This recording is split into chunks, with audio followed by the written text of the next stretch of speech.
ورنہ وہ محبت کیا ہے؟ ناقص ہے، ادھوری محبت ہے۔ حضور کا ہم پر کتنا کرم، ہم گناہگاروں کے اوپر۔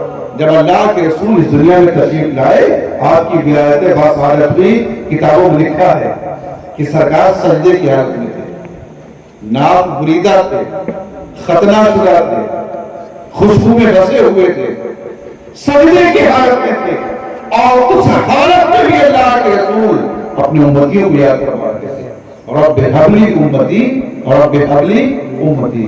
وہ اتنے کریم آقا ہیں، اتنے مہربان ہیں، وہ اتنے مشفق ہیں، وہ اتنے غمخوار ہیں کہ انہوں نے زندگی کے ہر موڑ پر ہمیشہ اپنی امت کو یاد رکھا۔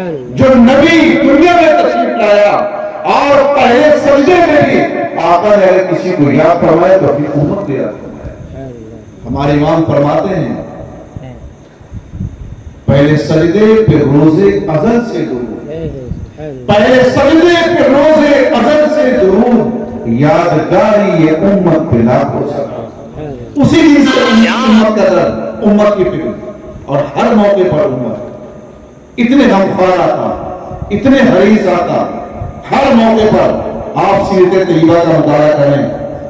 اللہ کے رسول صلی اللہ علیہ وسلم کتابوں میں لکھا ہوا ہے کہ جب سرکار صلی اللہ علیہ وسلم کے ظاہری دنیا سے پردہ فرمانے کے بعد چند صحابہ آپ کے جسم اطہر کو، جسم منور کو لے کر کے قبر کے اندر اترے، اور سارے صحابہ باہر نکل آئے تھے۔ قبر انور میں جانے کے بعد جسم اطہر کو رکھنے کے بعد باہر نکل آئے۔ ایک صحابی تھے، ان کا بیان ہے، کہتے کان لگایا، آپ کے مبارک لب ہل رہے تھے، کان لگا کے سنا کہ اللہ کے رسول کیا فرما رہے ہیں۔ وہ صحابی فرماتے ہیں ظاہری دنیا سے مثال کرنے کے بعد قبر انور میں پیارے آقا اسلام کے لب ہل رہے تھے، اور جب کان لگا کر کے سنا ہے تو کسی اور کو یاد نہیں کر رہے تھے، ہم گناہگار امتیوں کو یاد کر رہے ہیں۔ رب حبلی امتی، رب حبلی امتی، اے اللہ میری امت کو معاف کر دے، میری امت کو بخش دے۔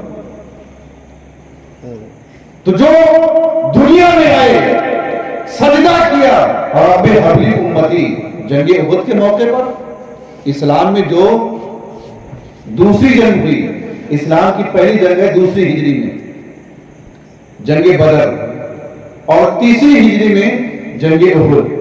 جنگ احد کے موقع پر پیارے آقا علیہ السلام کو کچھ تکلیف پہنچی۔ یہ ایک ایسی جنگ تھی جس میں تھوڑا سا مسلمان پریشان ہوئے، اور اسی جنگ میں ایک پتھر سرکار کو پہنچا، جس کا نتیجہ یہ ہوا کہ سرکار کے دندان مبارک، یعنی کہ آپ کے دانت شریف یہ شہید ہو گئے، اور یہ چہرہ آپ کا کیا ہے لہو لہان ہو گیا، زخمی ہو گیا۔ اسی جنگ میں اللہ کے رسول صلی اللہ علیہ وسلم اپنے چہرے کو صاف فرما رہے تھے، خون صاف فرما رہے تھے چہرے انور سے، روح انور سے، اور اس موقع پر اللہ کی بارگاہ میں دعا فرما رہے تھے، اللہم اہدی قومی فإنہم لا یعلمون، اے اللہ تو میری قوم کو ہدایت عطا فرما، یہ میرے بارے میں جانتے ہیں۔ آپ بتائیے اس عالم میں بھی سرکار کو تکلیف پہنچی ہے، دندان مبارک شہید ہو چکے ہیں، خون پہنچ رہے ہیں، اگر ہمارے اور آپ کے ساتھ یہ معاملہ کیا جائے، یہ بسے والے گھیر کر کے ہم کو مارے، ٹانگ توڑ دیں، دانت توڑ دیں، اور جس میں خون نکلنے لگے، ہم یا آپ یا کوئی بھی انسان آپ جا کر کے دیکھیں اس کی حالت کیا رہے، کتنا جھولا جائے گا۔ لیکن وہ پیغمبر ہیں، وہ کریم ہیں، وہ کریم ابن کریم ہیں، وہ امت کے غمخوار ہیں۔ پیارے آقا کو ساری کائنات کے لیے رحمت بنا کر دیا گیا، ان کی طبیعت میں نرمی سختی پر غالب تھی، وہ بڑے مہربان تھے، سب خوش بردار، لیکن امت جہنم میں جائے آقا کو یہ جواب نہیں، ہمیشہ ہر موڑ پر دعا فرماتے رہے، کبھی کسی کے لیے آپ نے بددعا نہیں فرمائی، ہلاکت کی دعا نہیں فرمائی۔ ایک صحابی حاضر ہوئے بارگاہ رسالت میں عرض کرتے، اے اللہ کے رسول صلی اللہ علیہ وسلم کو فلاں نے بڑا تکلیف پہنچائی، اے اللہ کے رسول ان کے لیے دعائے ہلاکت فرما دیجیے۔ پیارے آقا علیہ السلام نے فرمایا، اللہ نے مجھے رحمت بنا کر کے بھیجا ہے، مجھے رحمت بنا کر کے بھیجا ہے، میں کسی کے لیے دعائے ہلاکت نہیں کروں گا۔ اور پھر اللہ کے رسول نے یہی دعا فرمائی، اے اللہ میرے قوم کو ہدایت عطا فرما، یہ میرے بارے میں نہیں ہے۔ اتنے قریب آقا. تو زندگی کے ہر موڑ پر امت کو یاد فرمایا. جب تک با حیات رہے ظاہری حیات طیبہ کے ساتھ امت کو یاد فرماتے رہے. قبر انور میں جانے کے بعد میں امت کو یاد فرماتے رہے, امت کے لیے دعا کرتے رہے. اور کتابوں میں لکھا ہے جب قیامت کے دن اللہ کی بارگاہ میں اٹھیں گے سرکار وہاں بھی اپنی امت کو یاد فرمائے گا, اللہ ہمارا فرما دے گا. ایک روایت کے اندر فرمایا گیا کہ انبیاء علیہ السلام کے بڑے بڑے سونے کے تخت ہوں گے. حضرت آدم, حضرت شیش, حضرت نوح, حضرت ابراہیم, انبیاء علیہ السلام سونے کے تخت پر ہوں گے, سونے کی کرسیاں ہوں گی, سب بیٹھے ہوئے ہوں گے. آقا دو عالم صلی اللہ علیہ وسلم اس روز بھی, قیامت کے روز بھی اللہ کی بارگاہ میں حاضر ہوں گے اور اللہ کے حضور کھڑے ہو کر کے اور رو کر کے اللہ سے دعا فرما رہے ہوں گے اپنی امت کے لیے. رب حبلی امتی, رب حبلی امتی. اللہ اعلان کرے گا محبوب غم نہ کرو, پریشان نہ ہو, اللہ تمہارے تمام امتیوں کو معاف فرما دے گا. اور تاریخ بتاتی ہے کہ جن گنہگاروں پر جہنم کا فیصلہ ہو چکا تھا, جن کے لیے یہ اللہ کا حکم ہو چکا تھا کہ جہنم میں جائیں گے, اللہ اعلان کرے گا قیامت کے دن محبوب غم نہ کرو. اللہ کے رسول عرض کریں گے اے اللہ غم کی بات نہیں, لیکن جب تک کہ میرا ایک امتی جنت میں نہ کرا جائے وہ جنت میں نہیں کرا. اخیر میں سارے امتی جب بخش دیے جائیں گے, معاف کر دیے جائیں گے, تب اللہ کے رسول صلی اللہ علیہ وسلم جنت میں تشریف لے جائیں گے. تو اس طرح کے مختلف روایات ہیں جس میں سرکار نے اپنی امت کو یاد کرنا. اتنے کریم آقا, اتنے مہربان آقا. تو جب ایسا نبی, ایسے پیغمبر جو ہر موڑ پر ہمیں یاد کر رہے ہیں, اعلیٰ جو فرماتے ہیں جو نہ بھولا ہم غریبوں کو رضا, جو نہ بھولا ہم غریبوں کو رضا, یاد اس کی اپنی عادت کی تھی. لوگ کہتے ہیں کہ میلاد شریف منانا یہ ناجائز, اس میں کبھی گمراہ مت ہوئیے گا, کیونکہ میں یہ باتیں اتنی تیز کر رہا ہوں, ابھی میں اصل گفتگو پہ نہیں آیا. ہمارا مقصد کچھ اور پیغام دینا ہے, کچھ بیان کرنا ہے.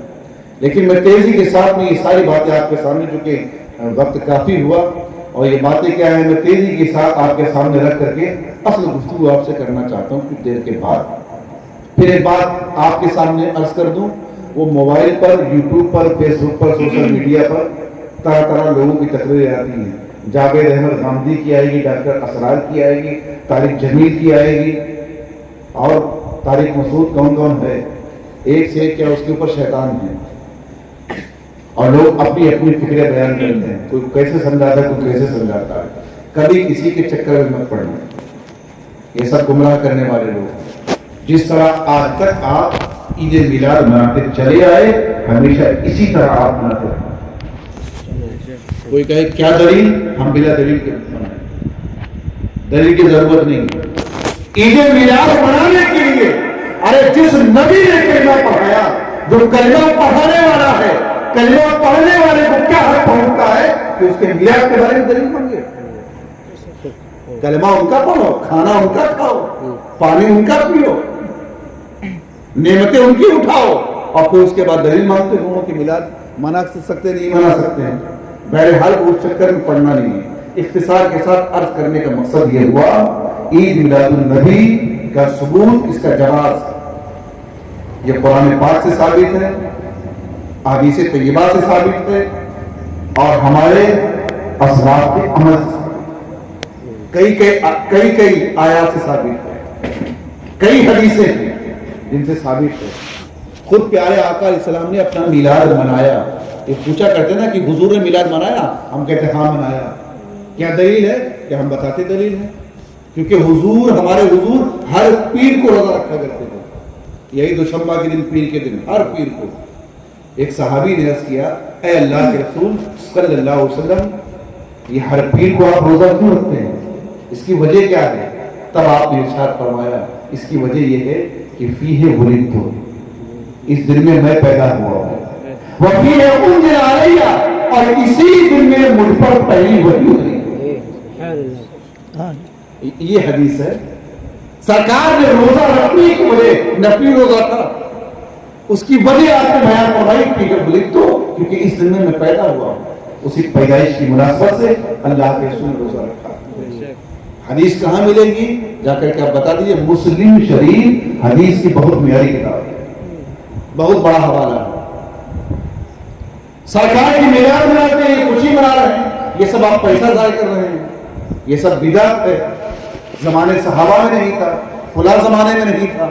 تو ٹھیک سنتے رہیے ساری بات, اس کے بعد بتائیے سب بدعت نہیں ہے, یہ سب جائز ہے, باعث برکت ہے. حضور کی میلاد پر جتنا خرچ کیا جائے اللہ پاک اس سے زیادہ بڑھ کر کے اس کو نوازے. سب تو حضور کے صدقے میں. یہ کہاں سے ثابت ہے کہ حدیث کی سب سے بڑی کتاب جو قرآن شریف کے بعد جس کا مرتبہ مانا جاتا ہے بخاری شریف, کتاب النکاح میں حضرت عروہ سے مروی ہے. وہ آپ نے سنا ہوگا ابو لہب والا واقعہ.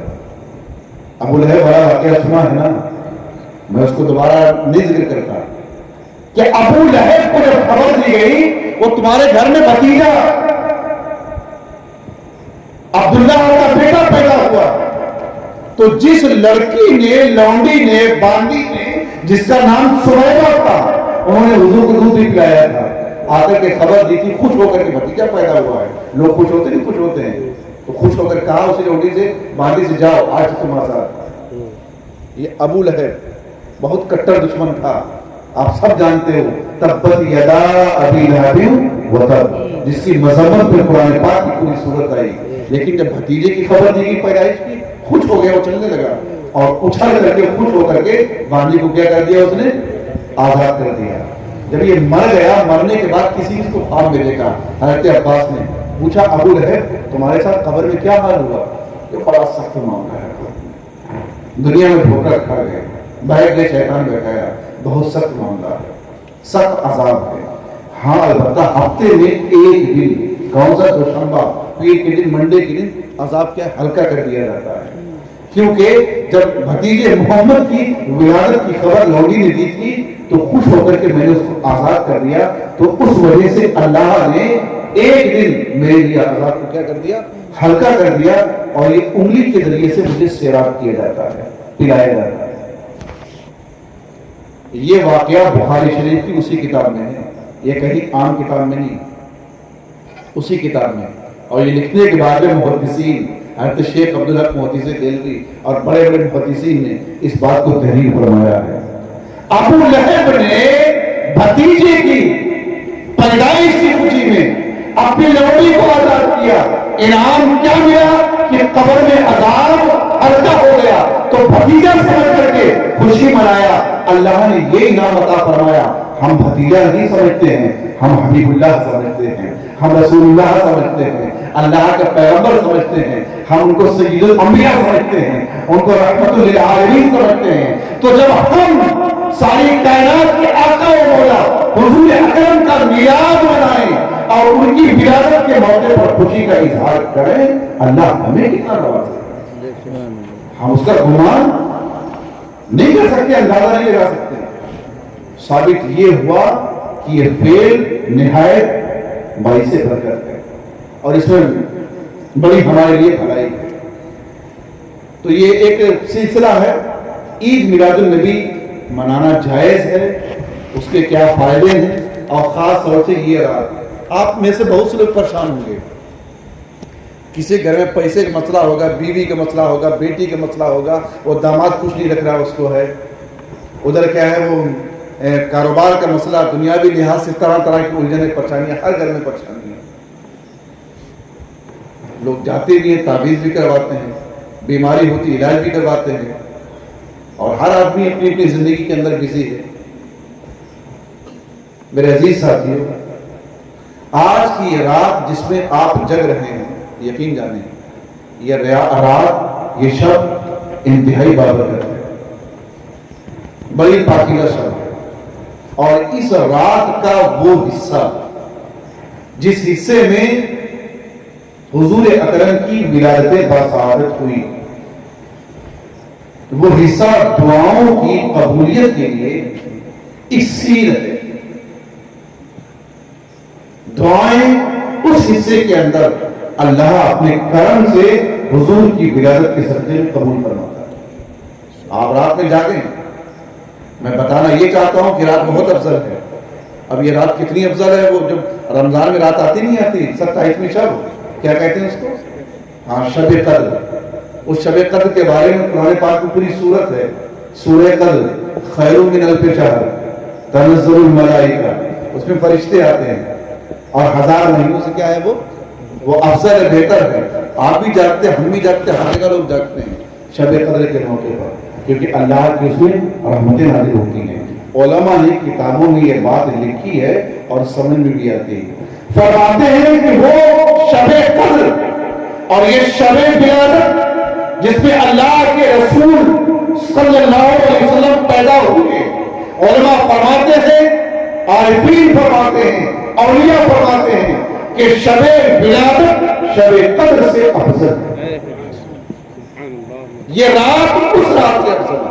پھر آگے تشریح کی گئی کیوں بہتر ہے, کیوں افضل ہے. کہ قرآن نے بیان کیا وہاں پر شب قدر کے بارے میں. شب قدر اس لیے افضل ہے کیونکہ شب قدر میں فرشتے اترتے ہیں, جبریل آتے ہیں. شب قدر ہی وہ رات ہے کہ جس میں اللہ نے قرآن پاک نازل فرمایا, اور رمضان کی 27ویں شب ہے.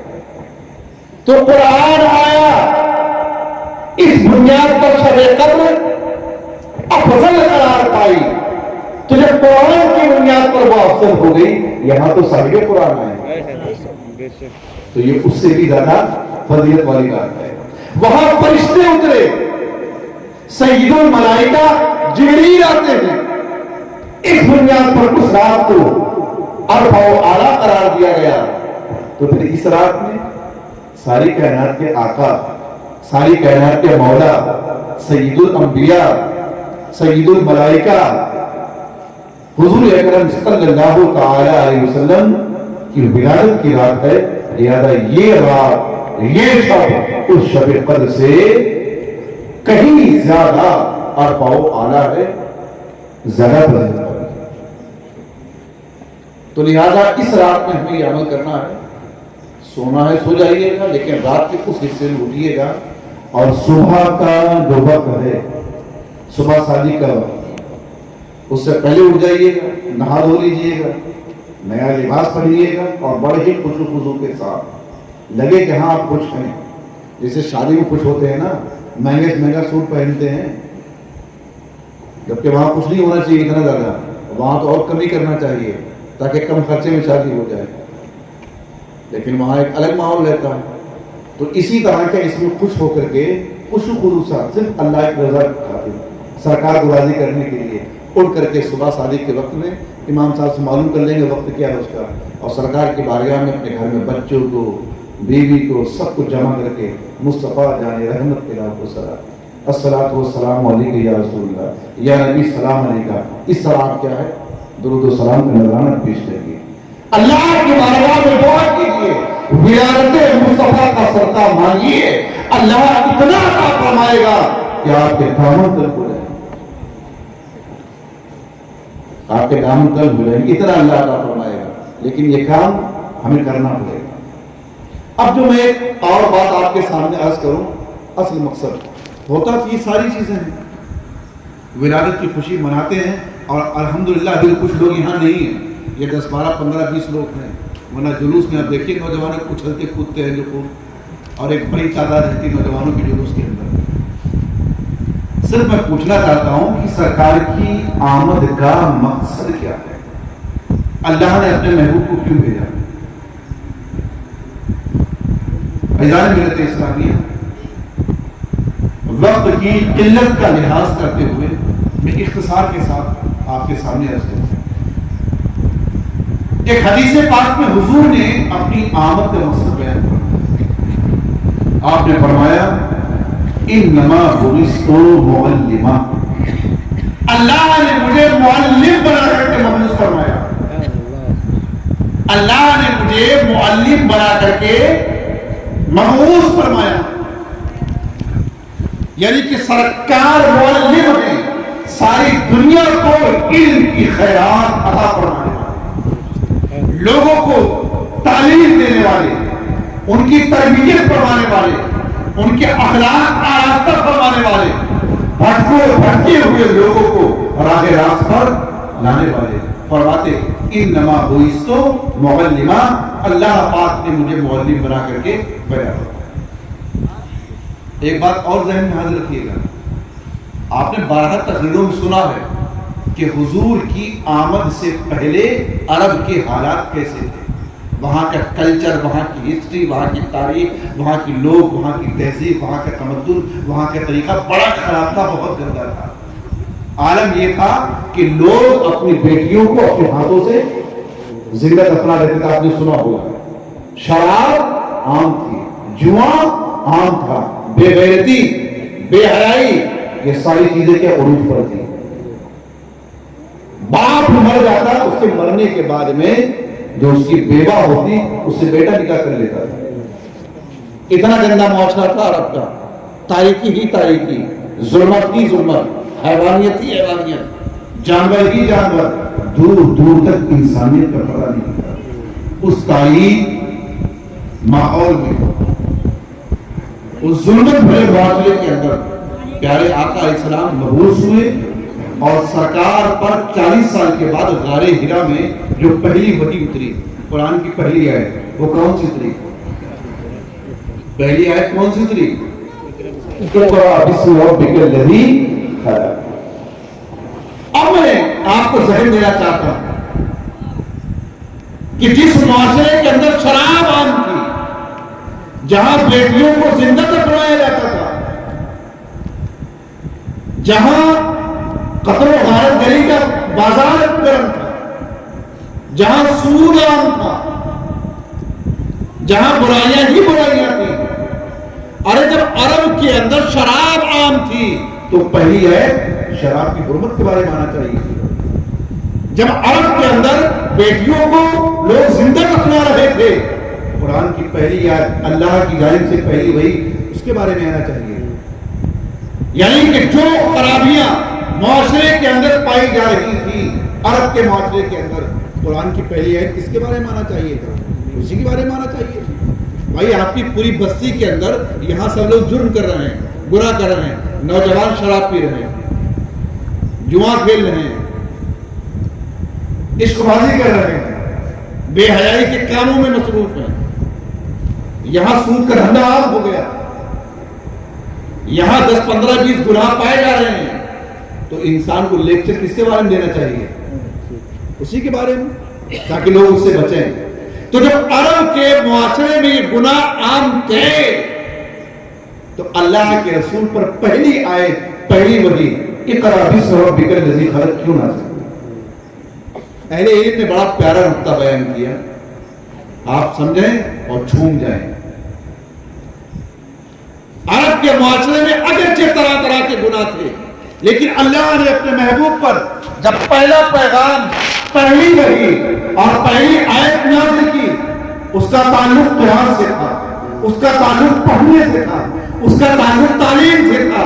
اللہ کی جانب سے یہ پیغام دے دیا گیا, رسول اللہ کی زبانی, اگر تم چاہتے ہو کہ تمہارے معاشرے سے شراب ختم ہو جائے, تم چاہتے ہو کہ تمہارے معاشرے سے بدکاری ختم ہو جائے, تم چاہتے ہو کہ تمہارا معاشرہ صاف ستھرا ہو جائے, لوگ سمجھ جائیں, ان کے حالات بہتر ہو جائیں, ان کے اخلاق اچھے ہو جائیں, ان کا کیریکٹر مہذب ہو جائے, ان کا طور طریقہ, ان کا برتاؤ اچھا ہو جائے, فرمایا گیا کہ ان کو تعلیم یافتہ بنا دو, ان کو علم کی دولت عطا فرما دو, ان کو اقرا کی قرات دے دو. اگر وہ معاشرہ پڑھا لکھا ہوگا, اگر وہ معاشرہ تعلیم یافتہ ہوگا, اگر وہ معاشرہ ایجوکیٹڈ ہوگا, وہ گناہوں سے بچ جائے. کیونکہ ہر گناہ اور ہر کرائم اور ہر جرم کی جو جڑ ہے, بنیاد ہے, وہ ہے جہالت. کرتے ہیں پڑھے لکھے لوگ, آپ کہیں گے ایسا کیسے حضرت, پڑھے لکھے لوگ بھی کرتے ہیں, پڑھے لکھے کرتے ہیں نا, لیکن پڑھے لکھے بچتے بھی. جا کے وکیل سے پوچھو وکیل قانون کب توڑتے ہیں, کیونکہ وکیل کو پتا ہے کہ نہ سخت معاملہ. تو جو جانتا ہے اس کے بارے میں اس کے تو خوف تبھی آئے نا, اور جس کو پتا ہی نہیں وہ تو لیڈر ہوگا, بے خوف ہوگا. اس لیے فرمایا گیا کہ اللہ اس کے بندوں میں کون ڈرتے ہیں سے؟ ان والے ڈرتے ہیں. انما یخشی اللہ من عبادہ العلماء. تو پہلی وحی سرکار پر اقرا کی صورت میں آئی, یہ پیغام دیا گیا کہ اگر عرب کے اس معاشرے کو یا دنیا کے کسی بھی معاشرے کو پاک و صاف بنانا چاہتے ہو تو ان کے لیے تعلیم ضروری ہے. اسلام نے تعلیم پر بڑا زور دیا.